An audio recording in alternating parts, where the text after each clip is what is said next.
প্ৰমথেশ বৰুৱা মহাবিদ্যালয়ৰ কাৰণে এটা বিশেষ গৌৰৱৰ দিন যে আমাৰ এগৰাকী সতীৰ্থ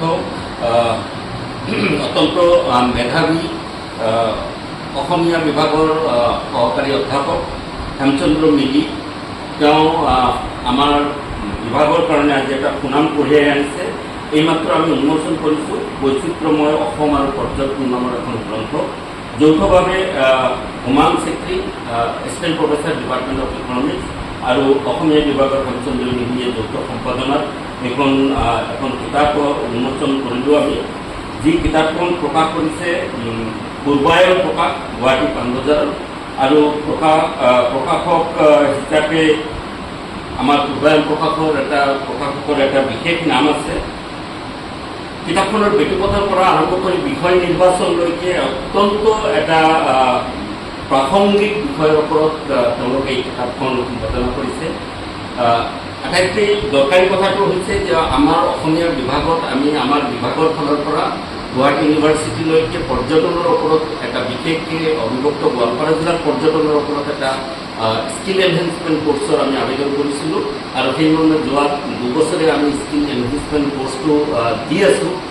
এই স্কিল এনহেঞ্চমেণ্ট কোৰ্চৰ ছাত্ৰ ছাত্ৰীসকলৰ সুবিধাৰ্থে তথা অসমৰ সাৰ্বিক জনসাধাৰণৰ বিভিন্ন পক্ষৰ জনসাধাৰণৰ উপযোগী হোৱাকে বৈচিত্ৰ্যময় অসম আৰু পৰ্যটন নামৰ যিখন গ্ৰন্থ সম্পাদনা কৰিছে আমি হেমচন্দ্ৰ মিলিক নথৈ ধন্যবাদ দিছোঁ আৰু আমি নথৈ আনন্দিত হৈছোঁ যে হেমচন্দ্ৰ মিলি আমাৰ সহকৰ্মী আৰু আমাৰ সহকৰ্মীক আজি এই বিশেষ দিনত আমি সম্বৰ্ধনা জনাব বিচাৰিছোঁ। আমাৰ ডক্টৰ জ্যোৎস্না দেৱী বাইদেৱে হেমচন্দ্ৰ মিলিক সম্বৰ্ধনা জনাব আৰু এই গ্ৰন্থখনৰ আমি সাৰ্বিক ছাকচেছ কামনা কৰিছোঁ। আমাৰ ছাত্ৰ ছাত্ৰীৰ পৰা আৰম্ভ কৰি বিভিন্ন পঢ়ুৱৈ ইয়াত পৰ্যটনৰ বিশেষ সমল লাভ কৰিব বুলি আমি বিশ্বাস কৰোঁ।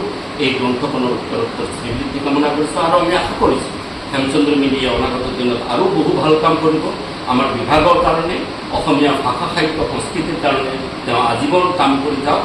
এই উৎসাহ দানৰ কাৰণে আজি আমি এই অনুষ্ঠানীয় এই আয়োজন কৰিছোঁ। ধন্যবাদ। আৰু মই মোৰ সহকৰ্মী জ্যোৎস্নাকো দুখানৰ ক'বৰ কাৰণে অনুৰোধ কৰিছোঁ। নমস্কাৰ। সঁচাই ছাৰে কোৱাৰ নিচিনা আজি আমাৰ বিভাগৰ কাৰণে এটা অতি গৌৰৱৰ দিন।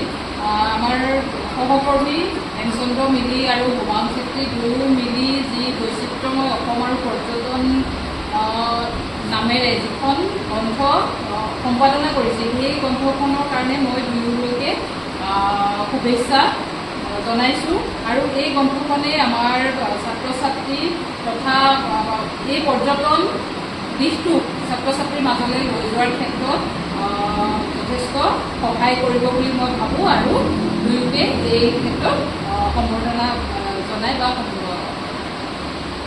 শুভেচ্ছা জনাই এই কিতাপখন সকলোৰে কাৰণে আমি আজি বিভাগৰ ফালৰ পৰা উন্মোচন কৰি শেষ কৰিছোঁ। ধন্যবাদ। হেমচন্দ্ৰ মিলিক কিতাপখনৰ সম্পাদনাৰ বিষয়ে তেওঁ কোৱা অভিজ্ঞতাৰ দুষাৰমান ক'বৰ কাৰণে অনুৰোধ জনাইছোঁ যাতে আমাৰ পৰৱৰ্তী মানুহবোৰে এই সম্পাদনাৰ ওপৰত কিছু সঁহাৰি পায় বা কিছু উৎসাহ লাভ কৰে।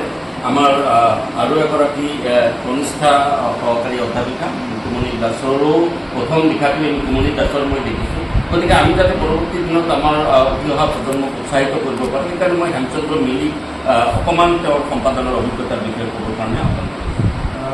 প্ৰথমতে মই আমাৰ প্ৰমথেশ বৰুৱা মহাবিদ্যালয়ৰ অসমীয়া বিভাগক ধন্যবাদ জনাইছোঁ আৰু হুমায়ুন চেত্ৰী ছাৰ আৰু মই যিখন গ্ৰন্থ সম্পাদনা কৰিলোঁ বৈচিত্ৰ্যময় অসমৰ পৰ্যটন, এই বৈচিত্ৰ্যময় অসমৰ পৰ্যটনে অসমৰ পৰ্যটন দিশটো বিশেষভাৱে ফুটাই তুলিব বুলি আশা প্ৰকাশ কৰিছোঁ আৰু এই গ্ৰন্থখনে ছাত্ৰ ছাত্ৰীসকলৰ লগতে সমাজৰ বিশেষ উপকাৰ সাধন কৰিব বুলি আশা প্ৰকাশ কৰিছোঁ আৰু এই বৈচিত্ৰ্যময় অসমৰ পৰ্যটন গ্ৰন্থখন সম্পাদনা কৰোঁতে যিসকল লেখক লেখিকাৰ গৱেষক গৱেষিকা অধ্যাপক অধ্যাপিকাসকলে সহায় কৰিলে তেওঁলোকে লেখা প্ৰদান কৰি এই গ্ৰন্থখনৰ সম্পাদনাৰ ক্ষেত্ৰত সম্পূৰ্ণ কৰাৰ ক্ষেত্ৰত যি সহায় আগবঢ়ালে তেওঁলোকক অশেষ ধন্যবাদ জনাইছোঁ আৰু ইয়াৰ প্ৰশাসক অমিত কুমাৰ উপাধ্যায় ছাৰক যি পূৰ্বায়ন প্ৰকাশনৰ স্বত্বাধিকাৰী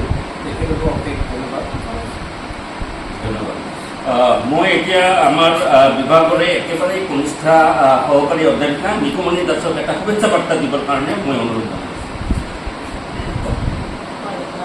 বিভাগৰ একেলগে সহকৰ্মী বৈচিত্ৰ অসমৰ পৰ্যটন গ্ৰন্থখনৰ ভালেই হওক শুভেচ্ছা জনাইছোঁ।